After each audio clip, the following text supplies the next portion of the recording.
അങ്ങനെ നമ്മുടെ കല്ലൂസിൻ്റെ രണ്ടാമത്തെ ബർത്ത്ഡേ ആയിട്ടോ. 2-3 ദിവസമായി ബർത്ത്ഡേ ഒക്കെ കഴിഞ്ഞിട്ട്. പക്ഷെ വീഡിയോ ഇടാനായിട്ട് എനിക്ക് പറ്റിയില്ല. കല്ലൂസ് ഇവിടെ ഇരുന്ന് അച്ചാലും മുച്ചാലും എന്നെ തല്ലുണ്ട് കേട്ടോ. അങ്ങനെ കേക്ക് കട്ട് ചെയ്തെങ്കിലും അവനൊരു വായ മേടിക്കാനായിട്ട് തയ്യാറായില്ല. അവ എല്ലാവർക്കും പങ്കുവെച്ച് കത്തിയോണ്ട് കുത്തണ പോലെ അവൻ ദൈവം ഞങ്ങളുടെയൊക്കെ വായയിൽ വെച്ച് തരായിരുന്നു. പിന്നെ എല്ലാവരും കേക്ക് മുറിക്കാനായിട്ട് കഴിക്കാനായിട്ടൊക്കെ ആൾ വിളിക്കുന്നുണ്ട് കേട്ടോ. കണ്ടോ, അവൻ കത്തിയോണ്ടാണ് ഞങ്ങൾക്ക് എല്ലാവർക്കും തരണേ. കാരണം എന്താണെന്ന് വെച്ചാൽ അല്ലെങ്കിൽ അവൻ്റെ കൈമയാവില്ലേ, അത് വിചാരിച്ച അല്ലെങ്കിൽ മണ്ണിലൊക്കെ വരാൻ അവന് ഒരു കുഴപ്പമില്ല. പക്ഷെ കേക്കൊക്കെ കൈമയാവാൻ അവന് ഭയങ്കര ബുദ്ധിമുട്ടാണ് കേട്ടോ. പിന്നെ അവൻ ഓരോരുത്തരെ വിളിച്ചത് അച്ചാച്ചനും അമ്മാമ്മേനെയും അച്ചമ്മേനെയും എല്ലാവരും വിളിച്ച് അവൻ കേക്ക് കൊടുക്കണം കേട്ടോ. ഈ ഡെക്കറേഷനൊക്കെ ഞങ്ങൾ മേടിച്ചത് ഫ്ലിപ്കാർട്ടിൽ നിന്നാണ്. പക്ഷെ പകുതി സാധനങ്ങൾ ഉണ്ടായില്ല.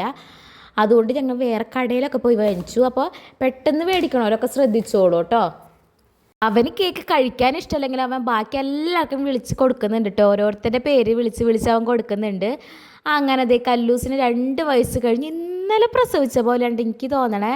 എത്ര പെട്ടെന്ന് ദിവസങ്ങൾ പോകണം. അടുത്തൊല്ലായി അവൻ അംഗനവാടി ചേർക്കാറായി. അങ്ങനെ അവൻ മാമനും അവൻ്റെ ചേട്ടന്മാർക്കും എല്ലാവർക്കും അവൻ കേക്ക് കൊടുത്തു കേട്ടോ. അപ്പോൾ സൺഡേ ആയിരുന്നു ഞങ്ങൾ ബർത്ത്ഡേ വെച്ചിരുന്നത്. ഇന്നിപ്പോൾ ദേ 3-4 ദിവസം കഴിഞ്ഞു. എന്നിട്ടുണ്ടോ ഞാൻ വീഡിയോ അപ്ലോഡ് ചെയ്യണേ.